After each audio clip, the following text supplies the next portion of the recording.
Gewn ni addoli Duw, gras ein harglwydd Iesu Grist a chariad Duw a chymdeithas yr ysbryd glân fyddo gyda chi oll.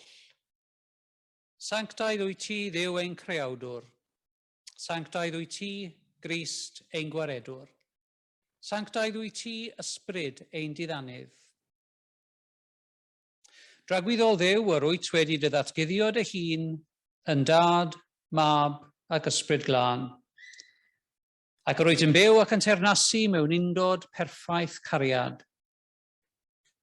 Cadw ni yn ddiysgog yn y ffydd hon, fel yr adweinwn di yn dy holl ffyrdd, a llawenhau am byth yn dy agoniant trygwyddol, sy'n dri pherson mewn un Duw, yn awr ac yn oes oesoedd. Amen. A Mari sy'n arwen yr emyn cynta bore yma.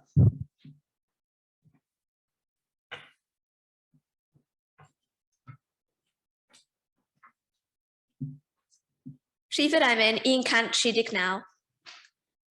Dwy law yn erbyn sydd yn y darlun wrth ymyl fy ngwely I. Bob bore a nos mae gweddi'n un dlos, mi wn na chlywaf hi. Pan a fi gysgu mae'r ddwy law hynny wrth ymyl fy ngwely I. Mewn gweddi ar ddiw i'm cadw i'n fyw, mi wn na chlywaf hi. A phan ddaw'r bore a'r wawr yn ole wrth ymyl fy ngwely I. Mae'r weddi o hyd yn fiwsig I gyd, mi wn na chlywaf hi. Rhyw nos fach dawel fel ddwg yr awel, o ymyl fy ngwely I, yn weddi'r sir fel eos o ber, a minnau'n ei chlywed hi. Rhif yr emyn 139.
Yr darlleniad o'r Hen Testament o lyfr Eseia penod 43. Cyfnod y geithglyd y Mabilon. Mae'r genedl wedi cael ei chethgludo I Babilon. Maen nhw wedi bod na ers rhyw 20 mlynedd bain debyg wedi dechrau ymsefydlu yn y wlad. A gorchwil y proffwydi ym mhob oes oedd I galw nhw'n ôl at yr arglwydd, ond gorchwil arbennig Eseia oedd dal o flaen y genedl yr obaith y bydden nhw'n dychwelyd rhywbryd I wlad yr Iddewyd. A nawr dyma'r hyn a ddywed yr arglwydd ath greodd, a'r hwn ath luniodd di o Israel. Paid ag ofni, Oherwydd gwaredaf di, galwaf ar dy enw, eiddo fi ydwyt. Pan fyddi yn mynd trwy'r dyfroedd, byddaf gyda thi, a thrwy'r afonydd, ni rithrant drosod. Pan fyddi yn rhodio trwy'r tân, nith ddifethyr, a thrwy'r fflamau, ni losgant di. Oherwydd mae fi yr arglwydd dy Dduw, Sanct Israel, yw dawaredydd. Rof yr aifft yn iawn trosod, Ethiopia a Seba yn gyfnewid amdanat. Am dy fod yn werthfawr yn fy ngolwg, yn ogoneddus a minnau yn dy garu, rof ddynion yn gyfnewid amdanat, a phobloedd am dy einioes. Paid â gofni yr o'i fi gyda thi, dy gaf dy had o'r dwyren, casglaf di o'r gorllewin. Gorchmynaf i'r gogledd, rho, ac i'r de, paid a dal yn ôl. Tyrd am meibion o bell, a merched o eithafoedd y byd, pob un sydd am henw arno, ac a greais di un gogoniant, ac a luniais, ac a wneithym.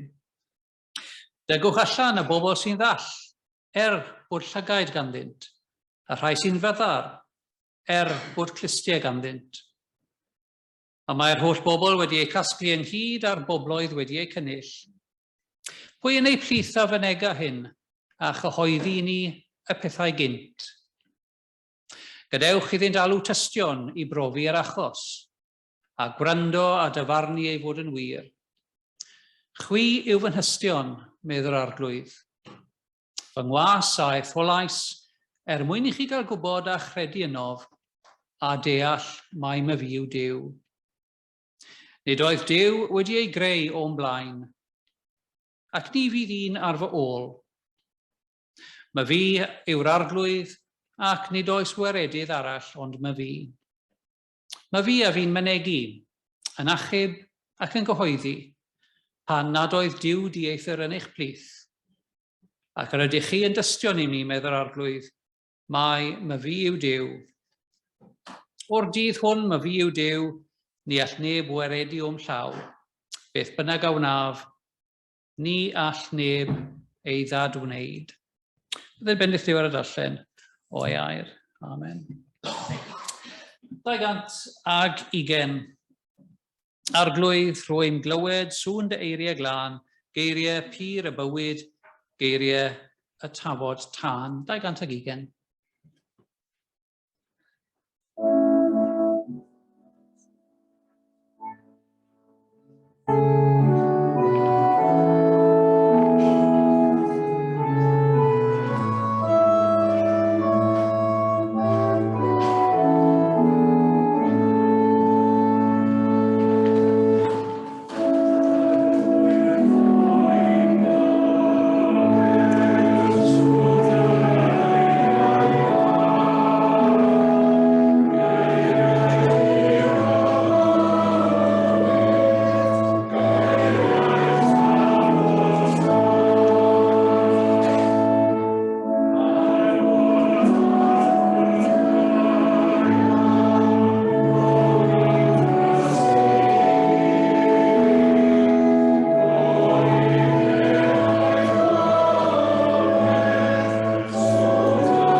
Gwyn ni hoffwn i'n gwyddion.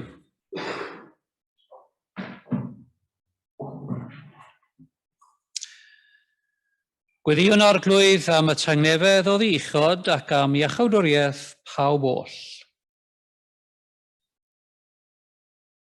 Gyda'r Eglwys Fyd Eang, unwn a'n gwyddiau a'n meddyliau a'n moliant. Ar y dydd cyntaf o'r wythnos, offrymwn i Dduw dyletswydd ein diolch a'n haddoliad. Gwyddiwn am heddwch i'r holl fyd, am les uchaf Eglwys Dduw, ac am undeb rhwng pobl Crist. Gwyddiwn dros yr Eglwys Fyd Eang yn ei holl ganghennau. Yr Eglwys yn ei ddinas hon. Ein bywyd a goffrwm ein haddoliad yn y lle hwn. Gwyddiwn dros bawb sy'n rhannu yng ngwaith yr Eglwys, iddynt gyflawni i gweinidogaeth a chalon lan a chydwybod bir, a chyhoeddi efengyl Crist yn ffyddlon mewn tystiolaeth a gwasanaeth. Dros ein byd, gan gofio'n benodol am yr ardaloedd hynny, lle mae pobl yn byw mewn ofn, gyda gan sicrwydd neu'n ddiobaith. Gwyddiwn dros ein llywodraethwyr mewn llywodraeth leol a chenedlaethol, iddynt geisio a chanfod arweiniad di, bod yn deyrngar i'r hyn sy'n iawn a chyfiawn, a cheisio bob amser hyrwyddo buddiannau uchaf pawb. Parhawn i offrymu'n gweddiau fel Eglwys dros Gristnogion yr Wcrain a Rwsia, a phob un sydd mewn unrhyw safle o ddylanwad ar y gyflafan sydd rhwng y gwledydd hynny. Gwyddiwn dros gleifion a phob un sydd yn gystryddiedig. Dros yr unig, y trist, a'r sawl sy'n mynd trwy brofion tywyll ag anodd. Dros bobl ifanc a phob un sydd yn dylanwadu arnyn nhw. Dros deuluoedd a phlant.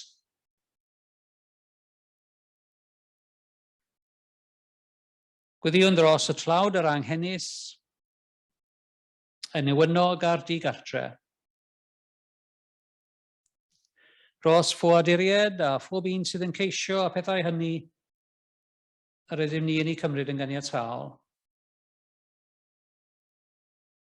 Dros yr rhai a'r lider o achos cyfiawnder, a thros garcharorion cydwybod ym mhob man. Mewn cymdeithas a holl bobl Dduw yn y nef ac ar y ddaear, cyflwynwn ni'n hunain a'n gilydd a'n bywyd oll i Grist ein harglwydd. Ac yn unol â thraddodiad Cristnogion dros yr oesoedd, offrymwn ein gweddiau gan ddefnyddio'r patrwm a roddodd Crist ei hun i'w ddilynwyr. Ein tad. Ein tad, ar hwnnwyt yn y nefoedd, sancteiddiau'r denw, deled y deyrnas, gwneled y wyllus, megis yn y nef, felly ar y ddaear hefyd. Dyroi ni heddiw ein bara beunyddiol, a maddau ni ein dyledion, fel y maddeuwn innau ein dyledwyr, ac nac arwain ni i brofedigaeth, eithir gwared ni rhag drwg, canis eiddo ti yw'r deyrnas, a'r nerth, a'r gogoniant, yn oes oesoedd. Amen. Yn hemyn nesaf 385, goleini'r byd yw Crist, tywysol gein hachubiaeth, y seren fore yw a gwawr ein gwaredigaeth. 385.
Yn enw Duw, y Tad, y Mab, a'r Ysbryd Glân. Amen. Cenedl cyfan a'n cael ei symud. Y geithglyd. Pobl Dduw yn treulio blynyddoedd maith mewn lle nhw ddim eisiau bod. Babylon. Cyfnod y geithglyd. Cyfnod symud pobl Dduw oddi wrth y lle o'n nhw'n wedi ymsefydlu a'i caethgludo nhw i fyw fel gweision a chaethweision i bwer estron am Babylon. Dyna cefndir lot o waith y proffwydi, ond yn sicr llyfr y salmau, ac wedi cael yr adnodau fel ger afonydd Babylon, a roedd ddim yn eistedd ac yn wylo wrth i ni gofio am Seion. Sut y bedrwn ganu can yr arglwydd mewn tir estron. Anodd iawn i chi a fi ddychmygu meddylfryd yr Iddewon yn ystod y cyfnod yma. Iddi lawer ohonyn nhw roedd i byd ar ben. Y sicrwydd o'n nhw wedi adnabod ac wedi profi wedi dod i ben. A dyma nhw nawr mewn gwlad estron. A gwaith pobl fel Eseia oedd cadw ysbryd y bobl i fyny. Cadw'r gobeith am adferiad. Cadw gobaith am ddychweliad i Jerusalem ac i wlad ar y ddewyd rhywbryd yn y dyfodol. Dal y freuddwyd, os mynnwch chi, o flaen y bobl. A gallwn ni dybio fod y dasg na'n eitha anodd. Pam? Wel, erbyn bod Gweinidogaeth Eseia yn dechrau yn ystod y cyfnod yma, roedd yr Israeliaid eisoes wedi bod ym Babylon am ryw genhedlaeth. Pobl wedi dechrau ymsefydlu yno i bod nhw yn gaethweision a chaethweision. Cenhedlaeth newydd wedi cael ei geni. Rheini o bosib wedi tyfu yn bobl ifanc. Pobl ifanc o ddim yn cofio neu gwybod dim am fywyd yr hen wlad. Pobl ifanc efallai oedd wedi dechrau troi cefn ar draddodiadau i tadau. Cenhedlaeth nad oedd yn cofio am Seion. A dyma'r to hun, ac Eseia yn ei plith, yn ceisio i darbwyllo nhw mae dychwelyd i wlad, i'r gwlad yr oedd Duw wedi rhoi iddyn nhw, oedd y peth gorau iddyn nhw. Ond mewn sefyllfa fel yna, gydag un cenhedlaeth newydd wedi codi, ac bod y cenhedlaeth newydd yn profi caethwasiaeth o bosib, yn sicr yn gweithio fel gweision, roedd bywyd yn eitha bras iddyn nhw. Ac am hwnni, llawer o'r toiau wedi dechrau mwynhau bywyd ym Babylon. Pam ar y ddeiar felly gadael hwnna i fynd? Bywyd oedd yn dod yn bywyd eitha sicr, dibynadwy iddyn nhw i bod nhw yn gaethweision. Swydd y proffwydi fel wedes i, oedd ceisio ei galw nhw nôl at Dduw. Ac am hwnni, mae sefyllfa fel yna yn bodoli ym mhob cenhedlaeth. Wrth i cenhedlaeth newydd godi, tasg llawer ohonom yw ceisio denu y to newydd at bethau Duw yn y gorffennol, neu at y traddodiadau sydd wedi cynnal y to a'r cenhedlaeth o'i blaen nhw. Talcen caled i Eseia felly. A pan ych chi'n edrych ar weinidogaeth y proffwydi, mae yna lawer o eiriau yn dod i'r meddwl. Llwyddiant? Na, dyw hynny ddim yn dod i'r meddwl. Poblogrwydd? Na, dyw'r gair na ddim yn addas pan ych chi'n edrych ar weinidogaeth llawer o proffwydi i'r Hen Testament. Y gair sy'n sefyll allan yw i ffyddlondeb nhw. I ffyddlondeb nhw at eu tasg, at eu gwaith, at eu gweledigaeth. Ffyddlondeb yn wyneb difaterwch y bobl yn yr achos yma, a'i hamarodrwydd nhw falle o bosib i feddwl am ddychwelyd i Jerusalem o gwbl. Eseia yn gwynebu difrawder, gau grefydd, am hwnni llawer o toiau wedi troi at athroniaethau neu crefyddau newydd. Ond I dasg penna fe, I dalcen caled mwyaf fe, yw natur gwamal, dynol yr Israeliad. A pobl yn gallu newid yn gyflym iawn. Ac am o'n I yn ystod cyfnod y geithglyd roedd llawer o genedl yn mwynhau bywyd ym Babylon.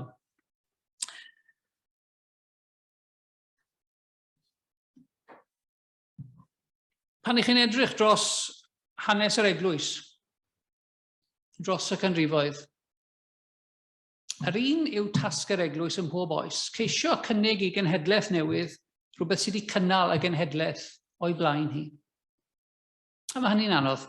Mae hynny'n anodd mewn unrhyw faes. Sut ydych chi'n cynnig, sut ydych chi'n denu y genhedlaeth nesaf at y pethau sydd wedi eich cynnal chi.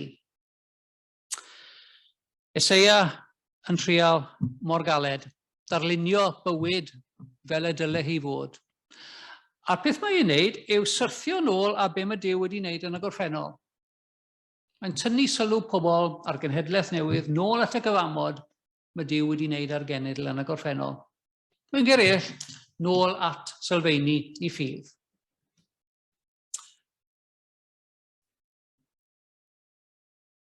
Dros hanes yr eglwys fel wedes I, mae'r natur ddynol yr un peth. Ac ym mhob cenhedlaeth, yr her yma o gyflwyno y traddodiadol i'r newydd. Oedd y genhedlaeth newydd ym Babylon yn fodlon aberthu yr hyn oedd ganddyn nhw. Bywyd wedi dechrau dod yn fras iawn I llawer ohonyn nhw. Beth oedd pwynt gadael hynny a dechrau allan ar ryw daith trwy'r anialwch I ryw wlad pell doedden nhw byth wedi byw ynddi na byth wedi I brofi. Mae e'n naid i'r tywyllwch. Cam allan mewn ffydd. Pam fy nôl? Beth sydd gennym ni elwa o fy nôl? Tasg Eseia I harwaid a'i hysgogi nhw. A'r ffordd mae'n mynd amdano fe, fe wedys I, yw atgoffa'r genedl o'r gorffennol. A'r hyn y mae Duw wedi bod iddyn nhw yn y gorffennol. A sut mae Duw wedi arwen nhw o gaethiwed yn y gorffennol, cyfnod yr Exodus. A bod y Duw oedd wedi galw I genedl o'r Aifft, wedi aros yn ffyddlon, wedi creu a chadw cyfamod, a hynny, gweitha difaterwch y bobl, oedd yn ei dal nhw o fewn dalgylch pethau Duw. A mewn ffordd, beth sy'n digwydd yn y geithglyd gyda Eseia, yw bod hanes yn cael ei ailadrodd. Fel oedd Moses yn y gorffennol, yn arwen pobl allan o'r Aifft, ac yn profi yn yr un ffordd am harodrwydd pobl i'w ddilyn. Chi'n cofio? Pobl Dduw yn gadael yr Aifft, cyfnod yr Exodus, wedi dioddau yno, mae'n siŵr. Ond erbyn bod nhw'n cael eu hunain yn yr anialwch, dyn nhw'n sicr beth sy'n digwydd iddyn nhw, ac mae'r natur ddynol yn dod i'r wyneb, a maen nhw'n dechrau cwyno. Pam yr ydyn ni wedi dilyn y boi yma? Ai am nad oedd beddau yn yr Aifft, mae'r adnod yn gweud. Ai am nad oedd beddau yn yr Aifft y dygais ni I farw yn yr anialwch. Bydde'n well se ni wedi aros lle oedden ni. A mae hynny yn ymateb dynol iawn I bob un ohono ni yn dyw ambell waith. Sa'r gwaith yn bywydau ni, I ni wedi gweud, bydde fe'n well se ni wedi gwneud rhywbeth mewn ffordd arall.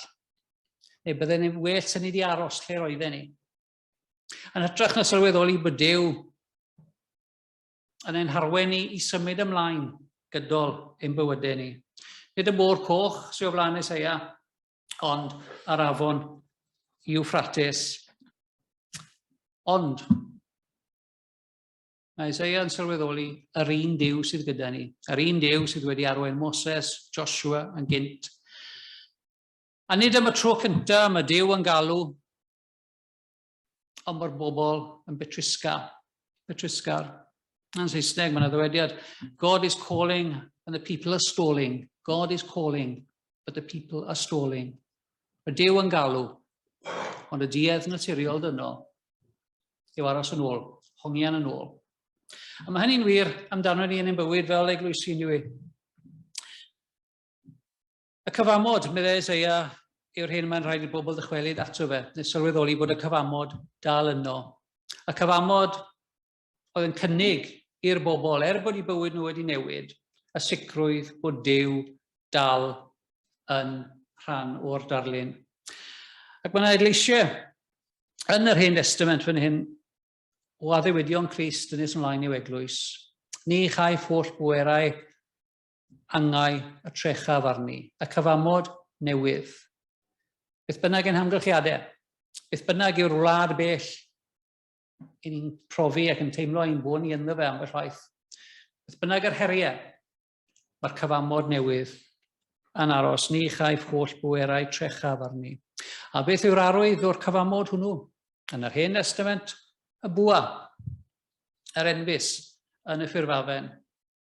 I chi a fi, yr Israel newydd, pobl y Testament newydd, yr arwydd mwyaf sicr a chlir a syml o'r cyfamod yw sacrament swper yr arglwydd.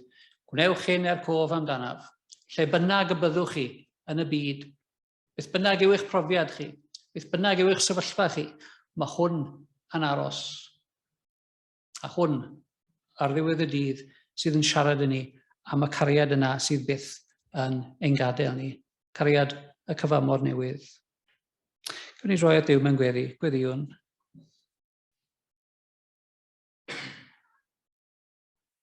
Diolch yn i ti o Dduw am pethau hynny sydd yn ddigyfnewid. Yr arwyddion digyfnewid hynny o dy bresenoldeb yn ein byd. Diolch am yr arwyddion a welwn ni yn y byd o'n cwmpas, y myd natur, o fewn dy greadigaeth. Y myd gwyddoniaeth a thechnoleg, yn lleisiau a bywydau a gwynebau pobl eraill. Yn yr ysgrythyrau. Ond yn fwy byth am yr arwydd terfynol wrth gariad yng Nghrist a'r hyn a brofwn wrth fwrdd yr arglwydd. Gweddiwn yn enw Crist. Amen.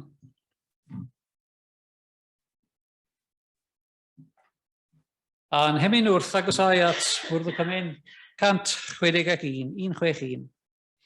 Gras o'r fath beraidd sain i'n clistiau i'n clist hyfrydlais yw. Gwna hwn i'r nef ddatseinio byth ar ddeiar oll a glew 161.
Sut y gallaf dalu'r arglwydd am ei holl heilioni tuag ataf? Dyrchafaf gwpan iechydwriaeth a galw ar enw'r arglwydd.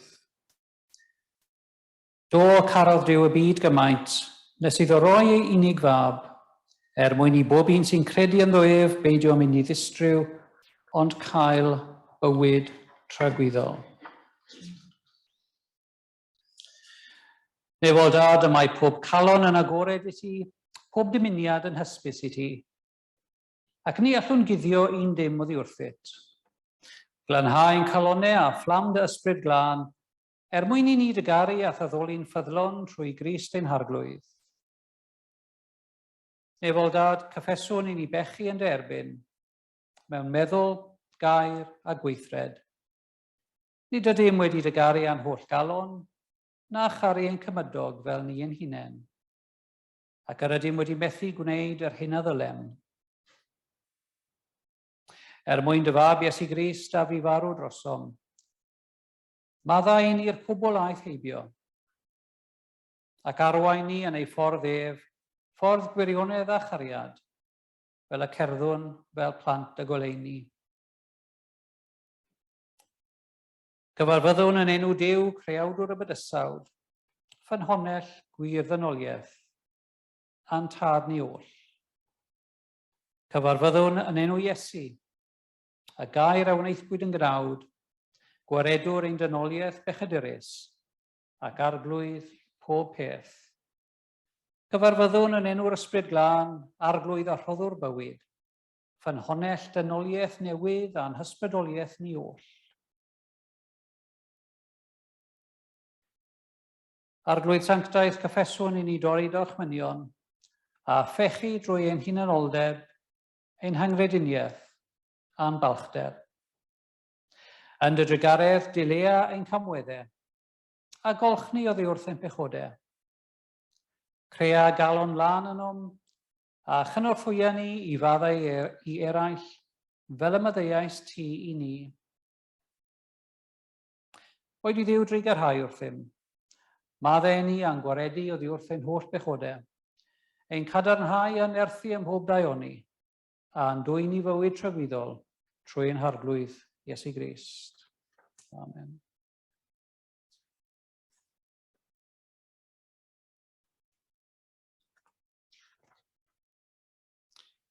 Hwn yw bwrdd yr arglwydd, yn agored i bawb sy'n caru Iesu yn ddidwyll ac yn ei broffesu ef yn arglwydd a gwaredwr. Mae'r arglwydd yn ein gwahodd i rannu yn ei wledd. A daw rhai o'r dwyrain a'r gorllewin ac o'r gogledd a'r de, a chymryd ei lle yn y wledd yn heyrnas Dduw. Dywedodd Iesu, mae fi yw bara'r bywyd. Ni bydd eisiau bwyd byth ar y sawl sy'n dod ataf, ac ni bydd syched byth ar y sawl sy'n credu yno fi. Cliwn eiriau sefydlu swper yr arglwydd yn ôl yr apostol Paul. Oherwydd fe dderbyniais i oddi wrth yr arglwydd, yr hyn hefyd adroddodais i chi. I'r arglwydd Iesu yn os y brydychwyd ef gymryd bara. Ac wedi ddoddiolch fe'i torodd a dweud, hwn yw fy nghorff sydd er eich mwyn chi. Gwnewch hyn cof amdanaf. Yr un modd hefyd fe gymerodd y cwpan ar ôl swper gan ddweud, y cwpan hwn yw'r cyfamod newydd yn fy ngwaed i. Gwnewch hyn bob tro ar yfwch ef cof amdanaf. Oherwydd bob tro byddwch yn bwyta y bara hwn ac yn yfed y cwpan hwn, ar ydych yn cyhoeddi marwolaeth yr arglwydd hyd nes y daw. Efelychwn felly esiampl ein harglwydd Iesu Grist mewn gair ac mewn gweithred, tangnefedd yr arglwydd a fo bob amser gyda chi.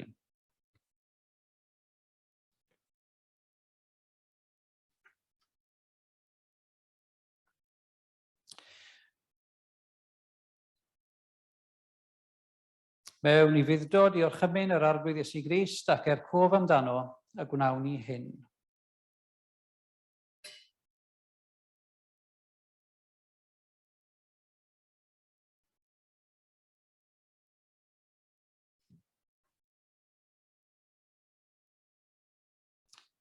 Yr hwn yn nos y brydychwydef a gymerodd fara, ac wedi iddo ddiolch, fe'i torodd a dywedodd, hwn yw fy nghorff sydd er eich mwyn chi, gwnewch hyn cof amdanaf.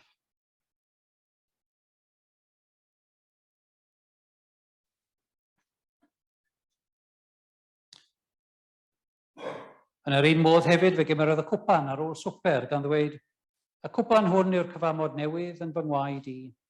Gwnewch hyn bob tro ar yfwch ef cof amdanaf.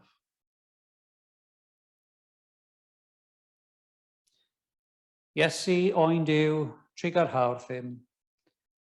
Iesu sy'n dwyn ein pechodau trig ar hawr ddim. Iesu, iachawdwr y byd, rhoi ni dy dangnefedd.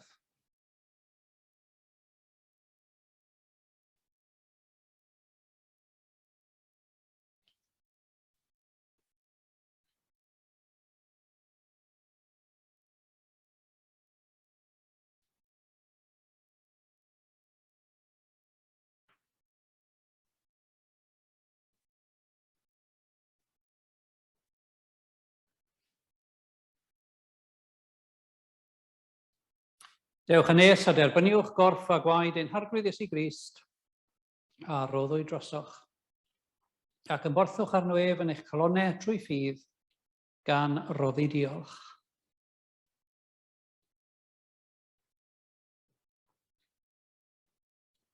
Gorff Crist ath gadwo yn y bywyd trygwyddol.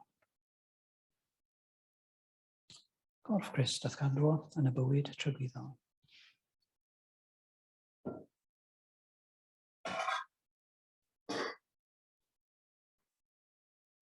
Gwaed Crist ath gadwo yn y bywyd trygwyddol. Gwaed Crist ath gadwo yn y bywyd trygwyddol.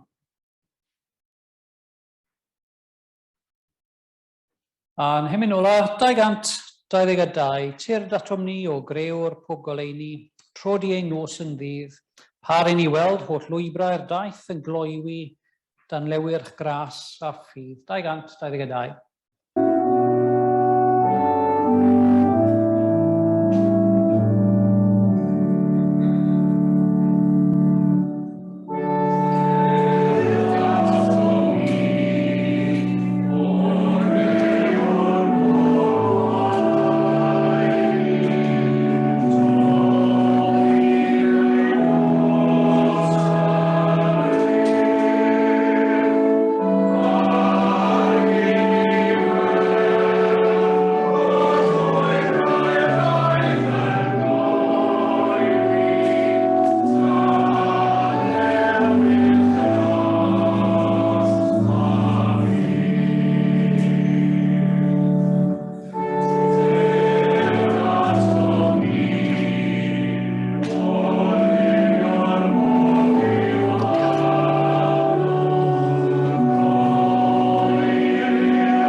Dad grasol, diolchwn i ti am ein bwydo wrth dy fwrdd a'r ymborth nefol hwn.